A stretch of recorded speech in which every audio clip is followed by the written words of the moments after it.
Hola, muy buenas tardes. Mi nombre es Adriana Gudelo. Vengo a hablar un poco sobre la información que encontré en el marco conceptual para la información financiera. Pues realmente es como un tipo de manual que siempre maneja mucha información porque maneja información detallada, como digamos de todo el sistema financiero, de todos los manejos que se realizan. Em, pero entonces traté de hacer como un breve resumen en estos 8 ítems que son manejan de acuerdo a los capítulos que tiene el mismo marco. Entonces, primero vamos a decir que el marco fue creado para la descripción, para describir el objetivo y los conceptos utilizados en la información financiera con propósito general. Es decir, que este marco no son como leyes impuestas, sino que habla más como de un manual a seguir o a tener en cuenta para desenvolverse en el sistema financiero. Maneja los objetivos y los conceptos básicos que se manejan en el área, como vamos a ver a continuación. Entonces, como les venía diciendo, el marco conceptual trata 8 capítulos que les voy a desglosar a continuación, iniciando por el capítulo 1. El capítulo 1 nos habla del objetivo de la información financiera con propósito general. Este capítulo dice que uno de los objetivos de este marco como tal es proporcionar información financiera sobre la entidad que informa que sea útil para inversores, prestamistas y otros acreedores, es decir, para todos los actores que están implicados en el sistema. Maneja información sobre recursos económicos, derechos de acreedores y cambios en estos. Y también tiene información sobre recursos económicos de la entidad. En el capítulo 2 se habla de las características cualitativas de la información financiera útil. Estas características se utilizan para tomar decisiones sobre la entidad que informa y están distribuidas en tres. La primera característica nos dice que es la característica cualitativa fundamental. Esa tiene dos ítems a tener en cuenta, que son la relevancia, que es capaz de influir en las decisiones de los usuarios, y está acompañada de tres conceptos importantes que serían el valor predictivo, el valor confirmatorio, materialidad o importancia relativa. Y la representación fiel, que son más que todas las características a tener en cuenta, es que esté completa, que ésta sea neutral y libre de error. La segunda característica es una característica cualitativa de mejora. Dice que mejora la utilidad de la información y está dada bajo tres ítems que son la comparabilidad, la verificabilidad, la oportunidad y la comprensibilidad. Y la tercera característica habla de la restricción del costo, es decir, de la restricción dominante.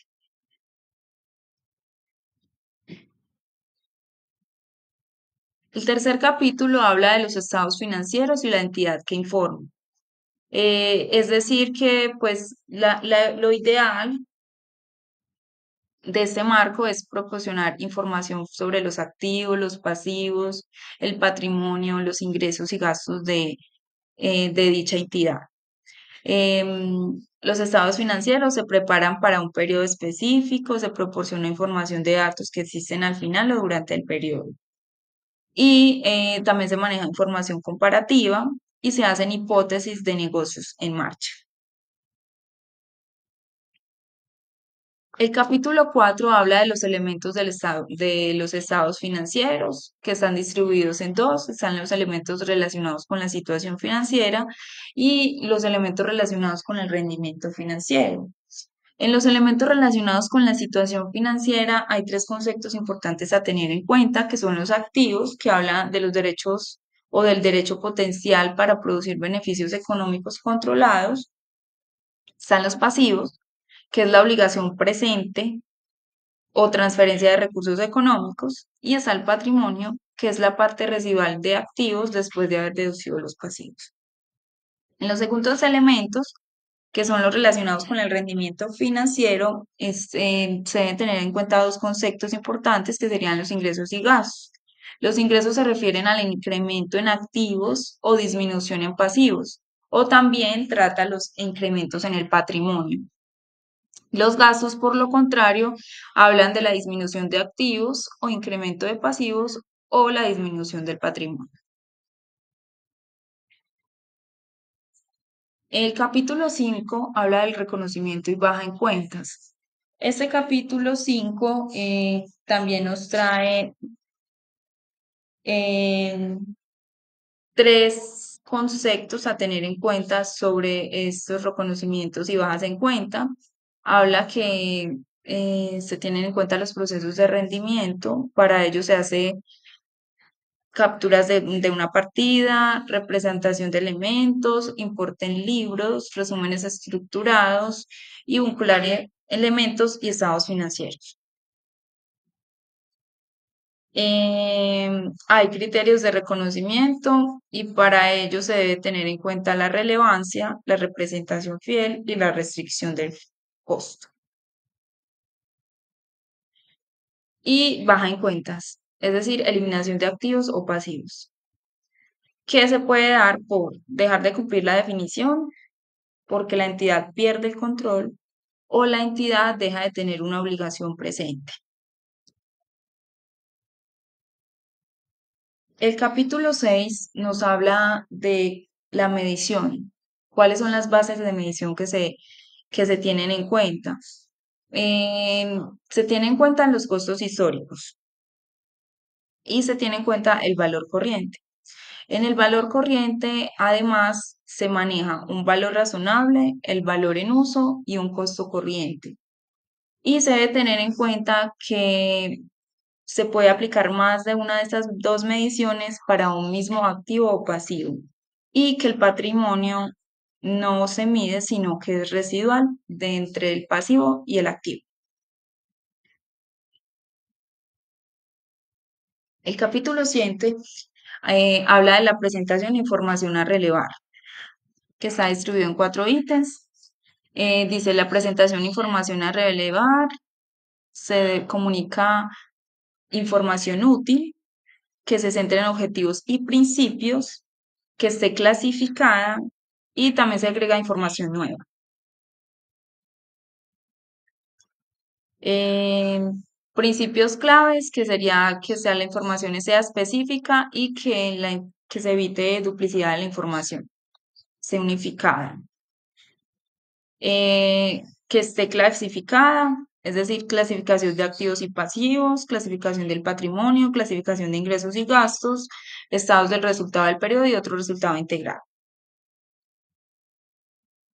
Y está por último la agregación. La agregación habla de la suma conjunta de activos, pasivos, patrimonio, ingresos o gastos que compartan características. Y por último, en el capítulo 8 habla de los conceptos de capital y de mantenimiento del capital. Eh, habla primero de origen del capítulo, es decir, toda la información generada, conceptos de capital, que es el sinónimo de activos netos o patrimonio, dinero invertido, poder adquisitivo invertido. Conceptos de mantenimiento del capital y la determinación del resultado. Habla del mantenimiento del capital financiero y mantenimiento del capital físico. Por último, habla ajustes por mantenimiento del capital. Listo. Entonces, en esos 8 capítulos está contenida como toda la información general del marco conceptual para la información financiera. Más que todo es información conceptual de todos los conceptos a tener en cuenta, detalles a tener en cuenta eh,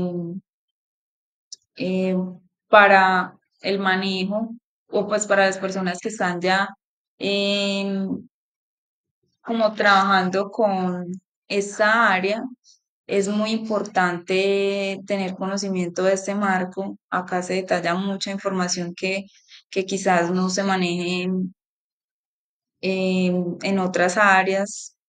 Se puede despejar mucho, pues se puede despejar muchos conceptos que no se conocían. Y igual, este es un pequeño resumen. Ya pues para emplear información se habría que entrar directamente al marco conceptual, que ahí detalla datos que de pronto no traje en esta presentación. Listo, entonces esto sería todo por hoy. Que estén muy bien, feliz tarde.